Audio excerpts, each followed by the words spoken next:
हमारे जीवन की उन्नति और उपलब्धि क्या है? जब ध्यान करते हैं तो मन कुछ विचारों और मान्यताएं लोगों के दिमाग में घर बनाए बैठी हैं, जैसे वेदों को स्वतः प्रमाण मानना, आत्मा के मोक्ष में विश्वास और इस आत्मा का पुनर्जन्म न होना, धार्मिक संस्कार को करने से और यज्ञ करने से ही आत्मा को मोक्ष मिलेगा, ऐसा साधन मान लेना, समाज को, संगठन को बनाने के लिए चातुर्वर्णीय व्यवस्था को आदर्श मान लेना, भगवान यानी ईश्वर को सृष्टिकर्ता, सृष्टि की रचना करने वाला और ब्रह्मा को विश्व का मूल आधार तत्व माना कि ब्रह्मा ने ही संसार को बनाया। आत्मा में विश्वास करना, संसरण अर्थात आत्मा के एक शरीर से दूसरे शरीर में चली जाती है, यह विश्वास करना। कर्म में विश्वास अर्थात इस जन्म में आदमी की भी जो स्थिति है या परिस्थिति है, अमीरी है या गरीबी है, उसको अपने पूर्व जन्म का परिणाम मानना। बुद्ध ने परंपरागत मान्य विचारों को, जो उन्होंने ये परंपराएं और ये ऐसे विचारों को देखा, तो बुद्ध ने ऐसी विचारधाराओं और परंपरा से मिले विचारों को अपने ही तरीके से बर्ताव किया। आदमी के दिमाग में, मन में यह बात आती है, मैं कहाँ से आया हूँ, किधर से आया हूँ, मैं क्या हूँ, इस तरह के मानसिक चीज़ें मन में उठती हैं। इनका भी त्याग बुद्ध को करना पड़ा। आत्मा को शरीर, वेदना, संज्ञा, संस्कार और विज्ञान नहीं माना।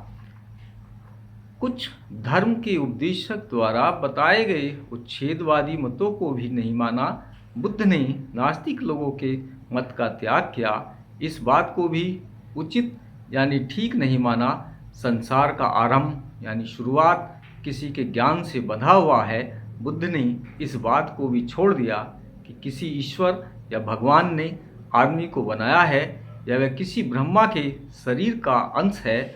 आत्मा के अस्तित्व की भी अवहेलना की और मना कर दिया। बुद्ध ने कार्य कारण के मुख्य नियम को अपनी शाखाओं प्रशाखाओं सहित प्रतीत्य समुत्पाद के रूप में ठीक ठहराया। उन्होंने जीवन के निराशावादी दृष्टिकोण का त्याग किया और साथ में इस मूर्खतापूर्ण दृष्टिकोण का भी कि किसी ने, ईश्वर ने आदमी और संसार का भविष्य पहले से ही निश्चित कर रखा है। बुद्ध ने इस सिद्धांत को भी छोड़ दिया।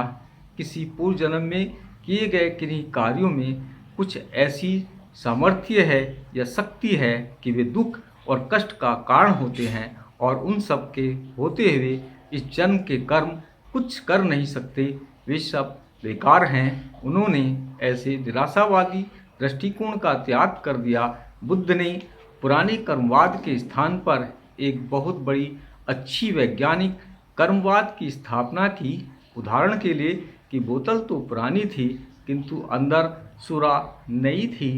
संसरण अर्थात आत्मा के एक शरीर से निकलकर दूसरे में जाने की बात के जगह पर संसरण के बिना पुनर्जन्म के सिद्धांत को माना। मोक्ष और आत्मा की मुक्ति के स्थान पर बौद्ध निर्वाण की स्थापना की। बुद्ध ने धम्मपद के यमक वग्गों में कहा है, मनो पुब्गमा धम्मा मनोसेठा मनोमया मनसा चे पदुटेर भासती वा करोति वा ततो न दुःखमन वेति चक्कम वै वहतो पदम। सभी कर्मों में मन पूर्वगामी और श्रेष्ठ है। सारे कर्म मनोमय हैं। जब मनुष्य मन में बुराई रखकर बोलता और कर्म करता है, तब उसके पीछे दुख वैसे लग जाते हैं जैसे गाड़ी खींचने वाले जानवरों के पैरों के पीछे उसके पहिए। हमारे सोचने, हमारे बोलने और करने के मूल में मन है। मन अशुद्ध होने से सोचना, बोलना खराब हो जाते हैं। हम दुखों के भंवरजाल में फंस जाते हैं। इन दुखों से छुड़ाने वाला कोई नहीं है। जब हम अपने मन, वाणी, कर्मों को शुद्ध करेंगे तभी दुखों से छूट सकते हैं। जो मनुष्य इस तथ्य को तत्वतः समझ लेगा वह इस संसार में नहीं भटकेगा। शुद्ध मन का होना ही हमारे जीवन की उन्नति और उपलब्धि है।